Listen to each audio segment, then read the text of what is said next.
reducing climate, global warming, and then also emission of greenhouse gases. But in the same process, address the issues of sustainable development goals. I've said elsewhere that actually when you look at the global issues, conceptually, Africa, and for that matter, West Africa, is not a big emitter. Africa is only about 4%. So actually, we could adopt what I call the Roman Catholic approach. Lock cardinals up, take away the key, and say, hey, if you don't provide a pope, we will not open you up. But you know what? Africa holds the key. So if we take it away permanently, even if they have a solution, they cannot come out to implement them. Let me explain this analogy. The world or the global north has developed leveraging on energy, that is fossil fuels, coal and oil-based energy to develop to where they are. So they have emitted greenhouses, and their agricultural practices has also devastated their ecosystem. In Western Europe, for example, the original, apart from a few countries, their ecosystem has been devastated. But what we want to say is that when they come out with solutions, remember that part of the system is that carbon dioxide will have to be sequestered so that global warming is reduced. And guess where we have the potential to sequester carbon dioxide? They are all in the tropical belt, the Amazon forest and the Congo basin. And then, of course, we live in the Upper Guinea forest. The Congo basin even actually has more potential to store carbon than, for example, even the Amazon. So yes, technically, the Amazon is the biggest of all the rainforest belt. Congo basin even has more potential. But for me, the most important thing is that if we were to traverse the same path that led to Western Europe and the Northern America in particular to develop, if we were to traverse the same path, technologically speaking, we will also be emitting a lot of gases, and then we even worsen the situation. That is why Africa will have to be at the COPs so that we can, as it were, play our role of providing the key, a vital one, in solving these problems, global problems. And then also learning and making a case that technologically we should be assisted to develop, because we refuse to accept that we should be underdeveloped forever. And the good thing is that when it comes to renewables, we even have better potential than even the developed world. Talk of, you can capture more energy per square meter in Burkina Faso, 3 times more than in, let's say, Germany. You understand? So if we were to go on even solar alone, Africa has even better potential than Europe. If you go to biomass, because of our climate, we have a bigger capacity for regeneration. So if you use biomass as a renewable resource, we have it. We have not even accessed our wind power.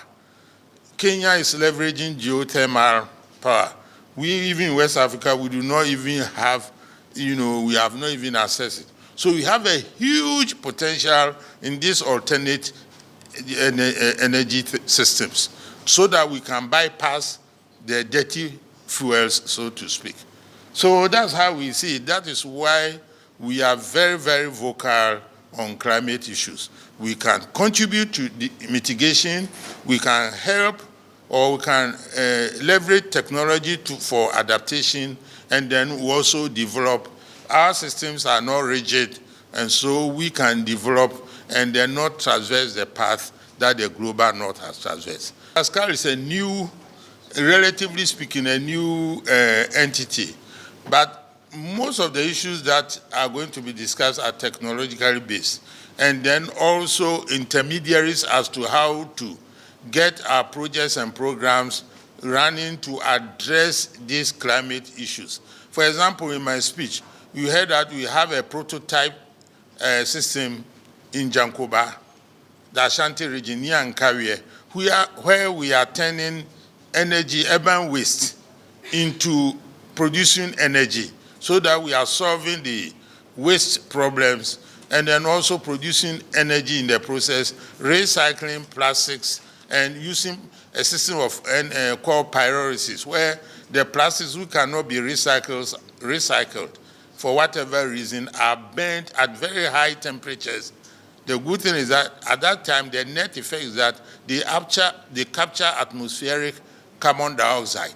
So the net carbon footprint is even negative, so that we generate energy from there. Now, those from Burkina, those from Mali can learn from that, and then we'll do the economic analysis. That's why it's a trial run. It's being done by, I believe, University of Rostov. So there's institutions between MESTI, Ghanaian academic institutions, and whatnot. So we have to look at what works. And then also, as you heard, scholarships are being given to so many students who are capable in the West African sub-region to do higher degree programs in everything climate, various aspects of it, technology, science, the economics of the whole issue. So these are approximate actions that are going to be taken that, when combined, will address some of the issues that have been raised. The second question was, so we'll discuss all those things, compare notes, and then see what works, what will not work, lessons learned, lessons what not. In fact, we even invited our friends from the other sub-regions, Wascal, the Southern African region, even to learn from us how to work together, how to collaborate, how to leverage science and technology to solve this problem. Remember, this global problem about climate change is also a technological problem. The climate change issues is a scientific and technological problem, in the sense that it was science and technology which brought us here. And we believe that it's science and technology who can walk us back to pre-industrial, as close as possible to pre-industrial times, when we had a coeval global temperature, which will make for sustainable, for the human species to, perpetuate itself. I was saying that we hold the key, because if you take the biomass, if you want to take carbon dioxide, the oceans absorb carbon dioxide. So if you manage the oceans well too, they can absorb a lot. And remember, the ocean also harbors a lot of plants. People don't know, but they are sometimes even invisible to the eye. So their processes also absorb carbon dioxide. But more importantly, when you have a huge biomass with high turnover, then you can also sequester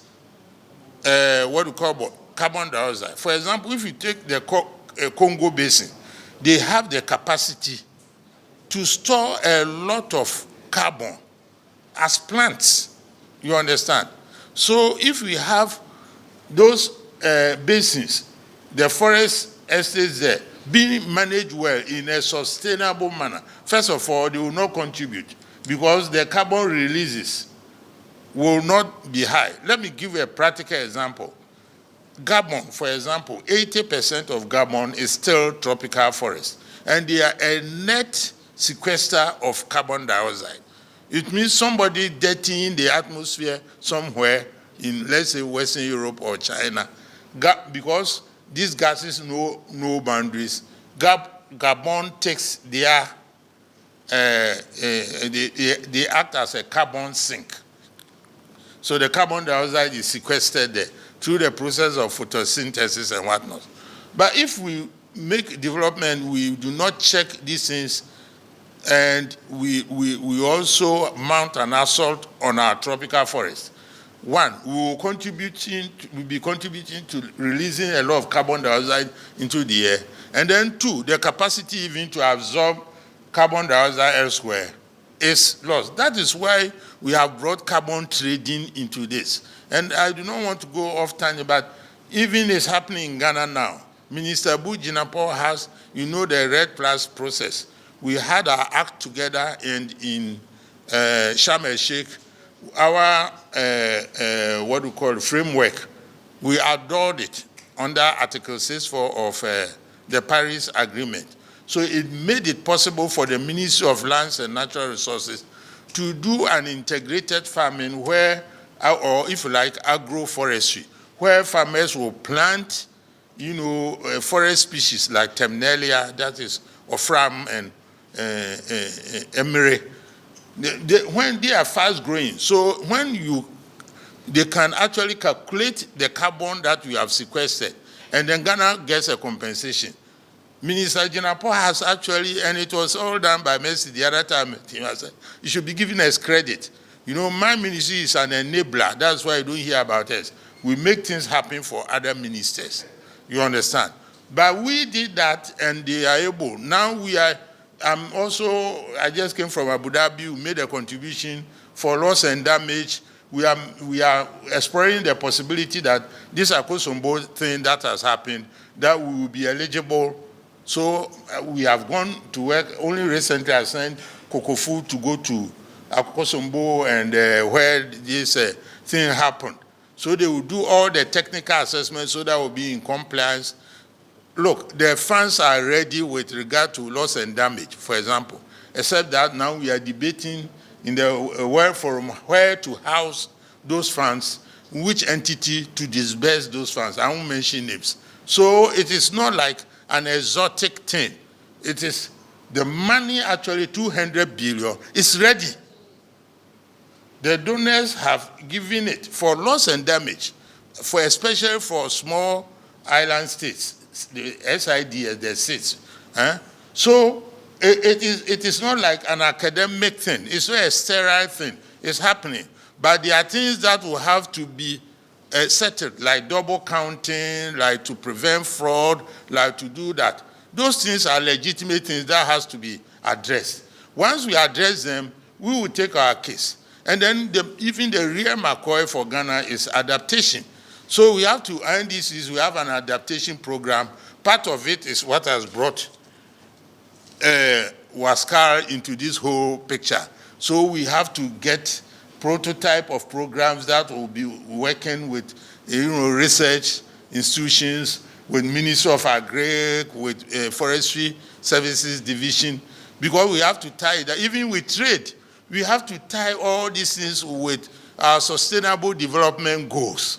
So it's not a difficult concept to grasp, but we are making the case that we cannot be stymied. We cannot be allowed to be not to develop our economy. But it's a new paradigm. Like that word is overused, but it is very apt here. We have a new paradigm where our development will have to go in the trajectory or in the direction of, minimal carbon footprint, or, that's why we call it a green economy. We have the capacity. We have people are crying that now we are sequestering. Now we are discovering more oil and gas, and that people are saying that stranded assets and whatnot. I answered them as Mercy Minister that even in the new energies too that have been flagged, that place to even have better comparative advantage compared to the developed world. So we can go there. But we need capital, we need technology. That is why your minister is always very vocal. And then, of course, we can even link it up with the history of restitution. That's taboo where people don't want to talk about it. But when they brought on this concept of linear economy, mining without doing environmental accounting, which has gone to enrich those countries, we have to recognize those things and bring them into the conversation so that we can also have that kind of, if you like it, that kind of understanding from the developed world so that they can also help us do. So that is that. I hope I have been of some use to you. Thanks for watching. Please like, subscribe, and click on the bell for more updates.